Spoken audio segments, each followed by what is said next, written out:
muy simple, No, pero ¿por qué? ¿qué es el protofuncionalismo? Es, digamos que el previo o el antecedente o el antes de el funcionalismo. Hago la pregunta porque sí busqué la definición y sí traté como de responderla por mi propia cuenta. Sin embargo, por lo que menciona la lectura de lo que muestra Garnier en sus obras, o sea, realmente para mí no es tanto un previo de manera personal, ¿no? Ok. Porque esas son cosas muy puntuales que maneja ya el funcionalismo. Sin embargo, yo creo que quizá la intención, porque es lo que después, bueno, en la conclusión viene, ¿no? Que no saben con qué intención Garnier lo planteaba en realidad, o cómo él le daba razón a ese diseño en particular, pues podría cambiar la perspectiva entre cuando se hace consciente y cuando no se hace de manera consciente. Esa es como mi respuesta del por qué sería previo a. Ok, ok, a ver, ahorita vamos. Luego las otras. Bueno, en el caso del Estadio Olímpico de Gerland en Lyon, es que dice que es sorprendente el Lyon, aspecto. ¿Lyon? Lyon. Lyon. Lyon. Así es, digo, es León, pero es en francés, pero se pronuncia Lyon. Lyon. ¿Qué es lo sorprendente? O sea, de manera personal, yo creo que es la parte multifuncional de las pistas que están alrededor de la, de la cancha. Hay una imagen justo. Y pues el aforo de 30,000 personas. Pero, o sea, no sé si es eso o por qué otra cosa. Pero, a ver, no te entendí la pregunta. ¿Cuál es qué? ¿Qué es lo sorprendente? Lo que pasa es que, Ah, sí, pues mira, o sea, para la época, ¿no? Tener esa capacidad, ¿no? De hecho, si tú te echas un clavado al estadio de Los Ángeles 84, que de hecho es un estadio previo y acondicionado, pues para la cantidad de gente o de espectadores, cuando tenías los aforos en los teatros pues del siglo XIX, pues no tenías tanto aforo, ¿no? Entonces, pues bueno, ya de entrada es, bueno, pues esa capacidad y además, pues las formas, ¿no? Y lo monumental. Si echas una vista a un estadio de Berlín que lo retoma eh, Hitler para todo el proselitismo y los desfiles, de hecho se basan en estos estadios para hacer, digamos, o como una forma, un referente para hacer esas zonas más eh, de espectáculo, bueno, de desfiles, eh, más procesional, ¿no? justo De ahí es, pensé, ajá, ajá, perdón, justo sí, pensé en el mausoleo de los Ángeles. Le voy a los Rams, entonces dije, oye, se parece un montón con respecto, bueno, a los elementos, pero sí, yo creía que era también Soforo. Muy bien. Y la que sigue es, ¿qué onda con las granjas al lado de los conjuntos sanitarios? la granja, bueno, la granja es como para tenerlo, ahora sí que como tener ahí la granja de pollos, ¿no? Tienes aislada a la gente, porque bueno, de entrada tiene que ser en las afueras de la ciudad, ¿no? Todo un tema sanitario tenía que estar fuera de la ciudad, al igual que los rastros o en este caso las granjas, más que nada para tenerlo en el sentido de que esté lejos de la ciudad o fuera de la ciudad. Y sanitario precisamente porque pues ahí es donde van a atenderse a los enfermos. De hecho, el de tuberculosos en Huipulco, pues Huipulco era pues totalmente afuera de la ciudad, ¿no? Lejano. Si en el 52, cuando se hace ciudad universitaria, ya se consideraba ir muy lejos hacia la universidad porque estaba muy retirado. Pues imagínate Huipulco, que todavía estaba un poco más lejano, hacia el pueblo de Tlalpan, ¿no? O sea, tenías que echarte, pues no sé, como en sensación, yo lo comparo como la sensación ahora de ir a Cuernavaca, ¿no? Aunque vayas ya en la autopista, pues dices, está lejos, no es de que está aquí a la vuelta de la esquina. Entonces, el hecho de tener estos lugares lejanos para atender a los enfermos, se consideraban de esa manera, ¿no? Tener en las afueras y una especie de apartados para tener ahí a los pacientes en distintos módulos, ¿no? O sea, digamos que para no contagiar, Pues primero tenerlos fuera de la ciudad, porque los tienes pegados en la claro. ciudad, ya quiero ver ahí el contagiadero y la epidemia en la ciudad, ¿no? Y sí, Sí, evidentemente es para tenerlos fuera. Y también dice una doctora que también da clase ahí en la facultad, es Elisa, Elisa Drago, que había una obsesión por la sanidad y la limpieza en este momento, ¿no? En 1910, 1920, que también abona para que la arquitectura sea de esa manera, ¿no? Cuando se dice limpio, que luego en proyectos siento que se abusa mucho el término, el adjetivo, es que es una arquitectura limpia. Yo tengo una teoría, ¿no?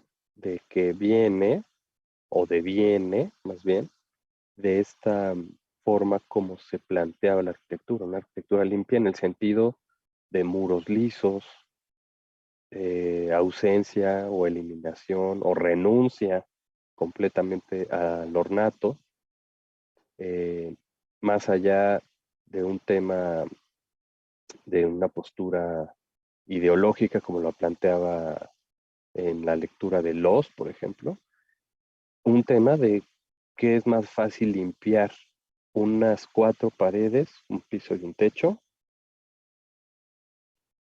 simples, o 4 paredes con pilastras, con cornisas, con eh, estos elementos que componen cualquier tipo de orden, ¿no? Dórico, jónico, corintio, que se acumula polvo, arañas, etcétera, ¿no? Grandes ventanales para el paso de luz, ventilación. Entonces, pues suena lógico que también eso abone a este tipo de pensamiento y de arquitectura, de planteamiento arquitectónico, porque dentro de este criterio porque también hay que considerar que la medicina empieza a revolucionarse desde finales del 19 y parte de lo que descubren o de lo que eh, consideran como sumar al, pues, al saneamiento, ¿no? Del cuerpo, además de las vacunas o las primeras vacunas, medicinas, etcétera, pues es el tema de tomar sol, y sobre todo en este tema de la tuberculosis, ¿no?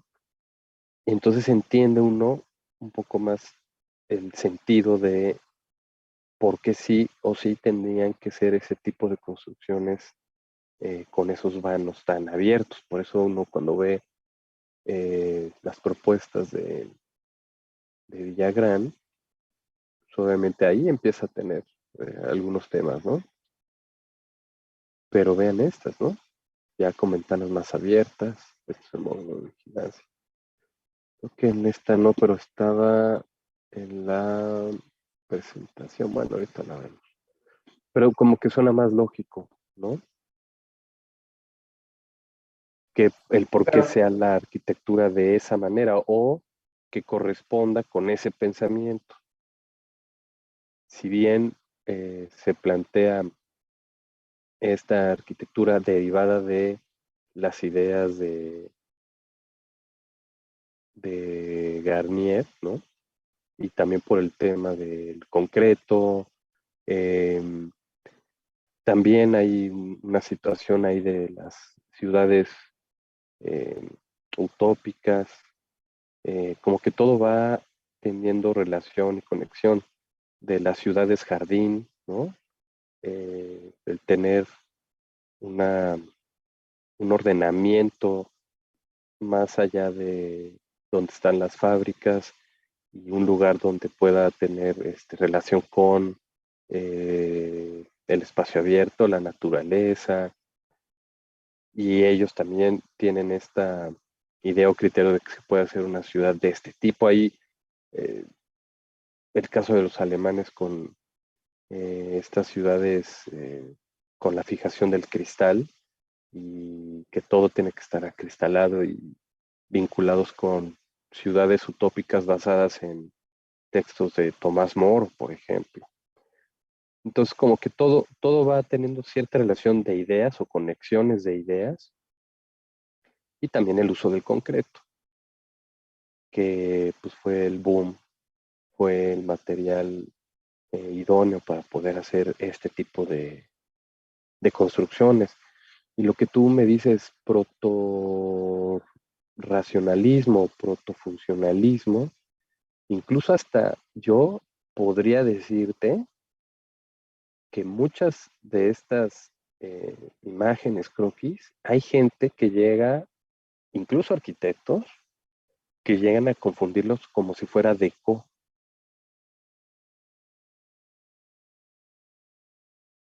Por ejemplo, este pabellón del conjunto hospitalarios de la Grange Blanche, ¿no? La granja blanca, ¿no? Hasta los términos, granja, ¿no? Si vemos el edificio del centro, unos ya te estarán diciendo, sí, claro, pues ahí está un deco, ¿no? Todavía el deco ni existía, ni se pensaba, ¿no? La exposición de artes decorativas se da hasta el 25, 28, que retomarán arquitectos esa estética y el término se le dará hasta creo que los 60, ya como un estilo, ¿no? Definido, deco, pero bueno, pues es como eh, una base de la que todos pueden tomar en cuenta para de ahí hacer algunas aportaciones ya más, digamos, particulares, ¿no? No sé si sí, pues justo, eso ayude un sí, pues poquito a justo. tu, ¿cómo se dice? A tu duda. Sí, sí, perfecto. Y de hecho, o sea, le iba a comentar que pues también se toma, bueno, se aborda esta parte del juego de muros limpios que posteriormente retomaría Barragán, ¿no? Y se ve desde Garnier. Así es. O sea, por eso siempre insistimos en que no hay que ser tan parciales, ¿no?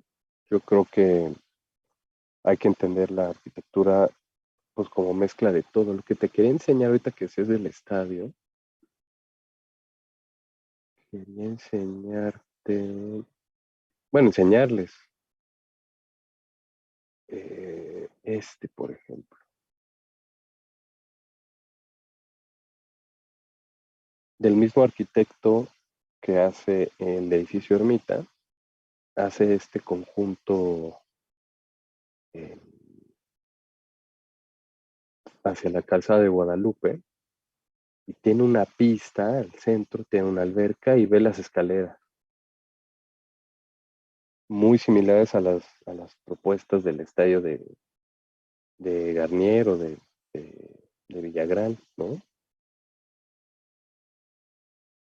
también ahí hay un tema del deporte pues, muy, muy metido, porque esta alberca que ahorita está cerrada, pues sirve como de previo, y aquí estaba obviamente pues el director, veía las competencias, la pista corre alrededor de todo el, que era orfanatorio antes, y ahorita ya es una escuela mixta hasta cierto nivel, y luego ya está puras niñas. Pero pues ahí se ve un poco esta influencia, ¿no? O sea, eh, quieren vincular mucho a Juan Segura con el Art Deco cuando hay una entrevista que le hacen al arquitecto Juan Segura. Usted hizo su casa, su edificio, ¿no? La ermita en Art Deco, ¿verdad? Y él decía, ¿qué es eso de Art Deco? ¿De qué me hablan? ¿No? Todos con cara de, pues, ¿cómo que qué es un Art Deco? Y si te fijas, la forma de ventanas, la retícula, sí, obviamente, pues la estructura, ¿no? Que resalta en algún punto como pilastras, pero yo lo veo más cercano a lo que plantea Garnier en esos edificios que hacia un deco. Pero el vínculo que hay con el deco pues, es que hay o simetría o hay remetimientos de planos, etcétera. Pero pues eso ya se planteaba en este tipo de construcción. Entonces es un debate ahí que se puede tornar muy, muy rico para saber pues si sí es deco o no. Yo lo veo más hacia esta idea de lo que tenía Garnier en su momento, o Villagrán ya más cercano, y ven las fechas, ¿no? 26, similar a lo que ya estaba haciendo Villagrán con eh, las granjas sanitarias, ¿no? Personalmente me llevo yo dos conceptos, que es lo del difusionismo y el evolucionismo. Ujú. Y creo que, o sea, le da una nueva perspectiva a cómo no hacer, no, creo que sí, pero en este momento, cómo estudiar la arquitectura para mí, porque es muy importante, ¿no? Más que un ataque de Villagrán, sí vio otras obras en las cuales quizá tomó analogías, ¿no? Para poder hacerlo. Pues es esta parte del aprendizaje que debes de tener para decir, ok, hay una solución, pero esta solución no va a funcionar de la misma manera allá que aquí. Sin embargo, es una solución. ¿Cómo puede funcionar? Y bien, la parte del evolucionismo, yo creo que así es como se mueve la arquitectura. Recuerdo que en alguna clase dijeron que la arquitectura es lo mismo, lo mismo, lo mismo todo el tiempo. Y pues podría ser, ¿no? Desde cierta perspectiva. Sin embargo, las condicionantes de la época cambian y con ello evolucionan. Así que, o sea, de mi parte, pues le agradezco que haya respondido mis dudas y me llevo ese aprendizaje. Sí, ¿no? Cuando gusten o tengan ahí algún punto, lo comentamos. Y sí, es una adaptación y una evolución, lo que comentábamos ahorita con el doctor. El funcionalismo empieza a tener bueno, claro, tiene un origen, va evolucionando y se adapta a las distintas geografías o culturas de cierta manera, eh, y no es lo mismo el movimiento moderno ya consolidado como lo vimos ahorita, en Brasil, que en Argentina, que en México. Ya el simple hecho de tener la integración plástica, ¿no? La famosa integración plástica en edificios modernos, pues fue algo completamente inédito.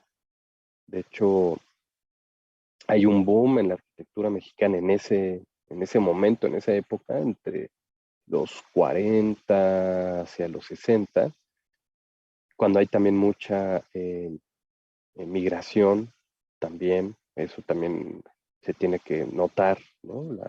Y eso lo vamos a ver también adelante. la influencia de arquitectos extranjeros que emigran a México, entre ellos Candela, Max Cheto, Hannes Meyer, y que suma, de hecho, Max Cheto hace un libro que se llama Arquitectura Mexicana y lo edita en alemán y se difunde por Europa, cuando también se da a conocer la arquitectura mexicana pues moderna en Europa, y se quedan asombrados con estas imágenes que veíamos, por ejemplo, de los trabajos que se hacen ya hacia la universidad o Barragán, por ejemplo. Entonces, es muy interesante. De hecho, ese libro de Max Cheto está en PDF en la página de la biblioteca de la facultad. Ahí lo pueden descargar, le pueden echar una ojeada y pues verán cómo este alemán pues se queda asombrado con cómo se hace la arquitectura, cómo se utiliza materiales de la zona, y de hecho hay un vínculo con ese criterio de utilizar material de la zona que lo retoma Max Cheto y hace la casa para él y su esposa en el Pedregal, que ahorita la tiene en custodia la UNAM, y me parece que hay visitas guiadas ahí a esa casa. Pero bueno, ahí es eso, ¿no? Se va adaptando, se va, pues sí, se va influyendo de otras maneras de ver.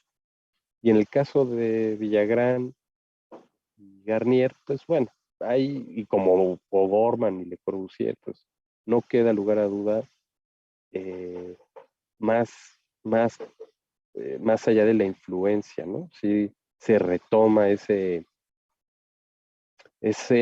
solución, porque además no había de esa arquitectura acá. Entonces, era la oportunidad, yo creo, o considero, de ellos también para poder eh, dar una oportunidad nueva a la arquitectura y salir de lo establecido, ¿no? Por este movimiento de romper con lo pasado, romper con lo viejo, eh, cómo proponer algo nuevo, pues ahí ya está comprobado, pues lo retomo y lo pongo, ¿no? Y las influencias pues siempre han sido eh, obvias en la arquitectura. Ya a la fecha ustedes lo pueden notar, ¿no? Siempre se retoman algunas cosas o elementos o soluciones para casos ya más específicos, pero siempre pues, ya considerando la adaptación al sitio, al clima, etcétera, que fue un poco el error del movimiento moderno, querer meter fachadas cristal en todos los climas, cuando pues, en un ambiente tan caluroso como Acapulco, Río de Janeiro, ¿no? Pues es un invernadero, y eso pues acaba por justificar que la arquitectura pues tiene que adaptarse al ambiente, ¿no?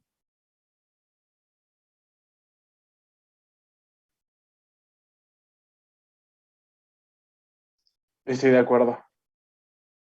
No sé si alguien tiene comentario de la lectura, dudas,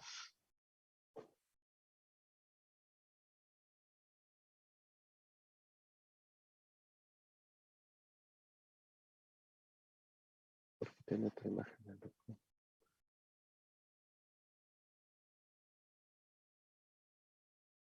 Este edificio que se dañó, bueno, cada sismo se daña, pero el del 17 sí se dañó terriblemente. Está ahí en la Colonia Condesa, el edificio Basurto, de este ingeniero arquitecto Francisco Serrano, papá del arquitecto Serrano que hizo la Terminal 2, abuelo del arquitecto Serrano que no es tan bueno como su papá y su abuelo, pero pues ahí tiene buenas cosas. Son estos principios, ¿no? Que una de las fallas, yo creo, de la historia, o al menos de la historia de la arquitectura, es querer encasillar todo en un estilo. Y eso pues nos mete en problemas a veces, ¿no? si es Decaux o es de libres formas, o si está más cercano hacia un expresionismo, ¿no? Son como estas dudas. El Ferrocarril Infantil de Chapultepec, que yo lo ubico más como la Liga de la Justicia de los Superamigos, pues bueno, tiene sus principios de simetría, sus remates, con algunos pues detalles florales, etcétera, ¿no? Pero pues bueno, ya lo encasillan con el de Kobe, es del 28, cuando la exposición de las artes decorativas fue en el 25, y en lo que llega la información de esa exposición y se retoman, pues tarda un poco más en asimilarse como tal, ¿no? Pero si quieren, eso lo podemos comentar eh, en la siguiente sesión.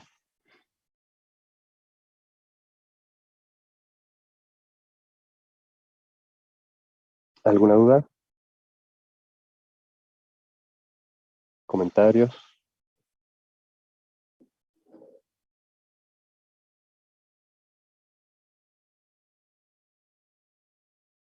No, todo bien. Bueno, pues chicos, un gusto. Que estén bien, cuídense mucho y nos vemos la próxima semana. Gracias. Muchas gracias. Hasta luego. Gracias, hasta luego.